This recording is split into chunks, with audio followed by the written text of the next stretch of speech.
রোজাদারদের মাকরুহ, মুস্তাহাব, জায়েজ এবং ওয়াজিব বিধানাবলী নিয়ে আলোচনা। রোজাদারের জন্য মাকরুহ বিষয়াবলী। রোজাদারের জন্য নিম্নোক্ত বিষয়সমূহ মাকরুহ।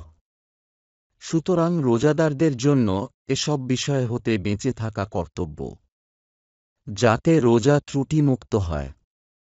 যেমন: ১. প্রয়োজন ছাড়া কোনো জিনিস চিবানো বা তার স্বাদ নেওয়া। ২. মুখে থুথু জমা করা ও এরপর গিলে ফেলা। ৩. রোজাদারকে দুর্বল করে এমন কোনো জিনিস নেওয়া, যেমন টিকা নেওয়া বা শিঙ্গা লাগানো। রোজাদারের জন্য মাকরুহহীন বিষয়াবলী। রোজাদারদের জন্য মাকরুহহীন বিষয়সমূহ জানা কর্তব্য। রোজা অবস্থায় নিম্নোক্ত বিষয়গুলো মাকরুহ নয়: ১. দাড়ি ও গোঁফে তেল লাগানো। ২. চোখে সুরমা লাগানো। ৩. শীতলতা লাভের উদ্দেশ্যে গোসল করা। ৪. শীতলতা লাভের উদ্দেশ্যে শরীরে ভিজা কাপড় জড়ানো। ৫. অজু করা ছাড়াই কুলি করা বা নাকে পানি দেওয়া। ৬.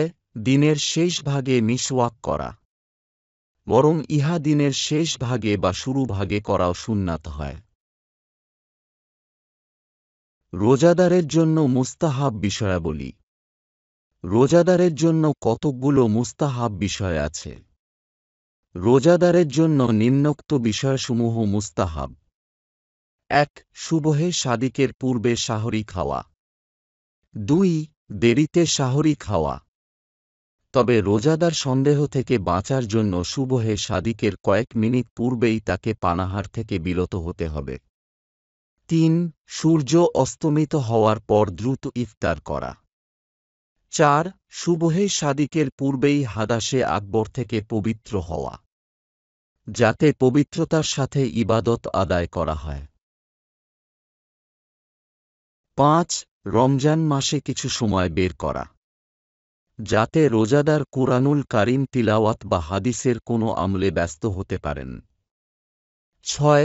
রোজাদারের জবান মিথ্যা বলা, গীবত করা, চগলখুরি করা ও গালাগালি করা হতে হেফাজত করা। ৭.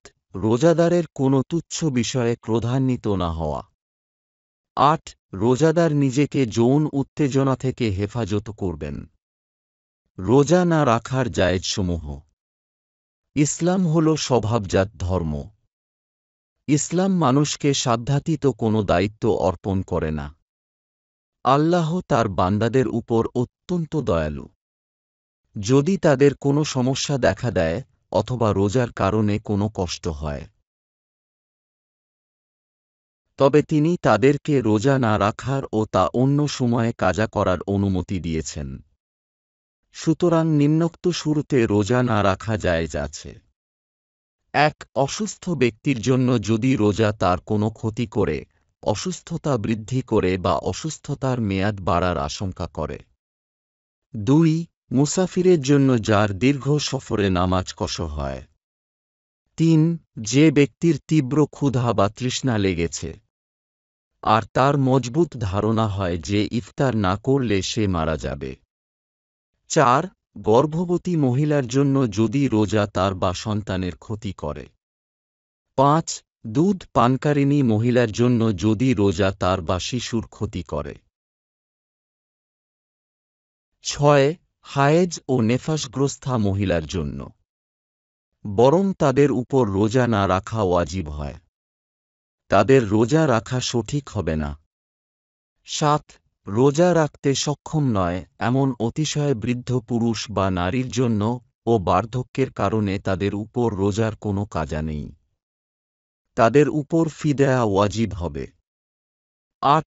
নফল রোজা পালনকারীর জন্য কোনো ধরনের কারণ ছাড়াই রোজা ভঙ্গ করা জায়েজ আছে, তবে তা অন্য সময়ে কাজা করা ওয়াজিব হবে। ৯. শত্রুর সাথে যুদ্ধে লিপ্ত ব্যক্তির জন্য রোজা না রাখা জায়েজ আছে।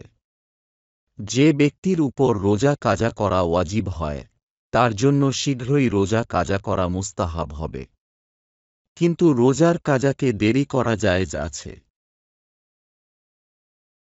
রোজার কাজা আদায়কারীর জন্য কাজা আদায়ের সময় ক্রমাগত রোজা রাখা জায়েজ আছে বা পৃথক পৃথক রাখাও জায়েজ আছে। রোজার কাজা পালনে দেরি করলে এমনকি পরবর্তী রমজান মাস এসে গেলেও পূর্বের রমজান মাসের রোজা আদায় করতে হবে। তারপর কাজা ও এ কাজাকে দেরি করার কারণে কোনো ফিদয়া দেওয়া ওয়াজিব হবে না। মান্নাত রোজা সম্পন্ন করার ওয়াজিব সময়। মান্নাত সম্পন্ন করা ওয়াজিব। মান্নাত সম্পর্কে রাসূলুল্লাহ সাল্লাল্লাহু আলাইহি ওয়াসাল্লাম ইরশাদ করেন, যে ব্যক্তি আল্লাহর আনুগত্য তথা ইবাদত করার মান্নাত করে সে যেন তার আনুগত্য করে, আর যে ব্যক্তি আল্লাহর অবাধ্যতা তথা গুনাহ করার মান্নাত করে সে যেন তার অবাধ্যতা না করে। সহিহ আল বুখারী। মান্নাত সম্পন্ন করা ওয়াজিব। এজন্য ব্যক্তির মাঝে ৩টি শর্ত থাকতে হবে, যথা: ১. মান্নাত কোনো ফরজ ইবাদতে অর্থাৎ নামাজ বা রোজায় থাকা। ২. মান্নাতকৃত বিষয়টি স্বতন্ত্র ইবাদত হওয়া। ৩. মান্নাতকৃত ইবাদতটি মান্নাতের পূর্ব হতে ওয়াজিব বা ফরজ না হওয়া। সুতরাং কৃতদাস মুক্ত করার, ইতিকাফ করার, ৫ ওয়াক্তের ফরজ নামাজ ছাড়া অন্য নামাজের ও রমজান মাসের রোজা ছাড়া অন্য রোজার মান্নাত করা সঠিক হবে। অজুর মান্নাত করা সঠিক হবে না, কারণ তা স্বতন্ত্র ইবাদত নয়। আল কুরআন তিলাওয়াতের সাজদাহ এর মান্নাত করা সঠিক হবে না, কারণ তা মান্নাত করার পূর্বে ওয়াজিব হয়। রোগীর শুশ্রূষা করার মান্নাত করা সঠিক হবে না, কারণ এই ধরনের কোনো ইবাদত ওয়াজিব নয়। ২. ঈদে রোজা রাখা অথবা তাশরিকের দিনগুলোতে রোজা রাখার মান্নাত করলে তা সঠিক হবে না, কারণ এই সকল দিনে রোজা রাখা নিষেধ আছে। তাই এ সকল দিনে রোজা না রাখা ওয়াজিব হবে, পরে তা কাজা করতে হবে।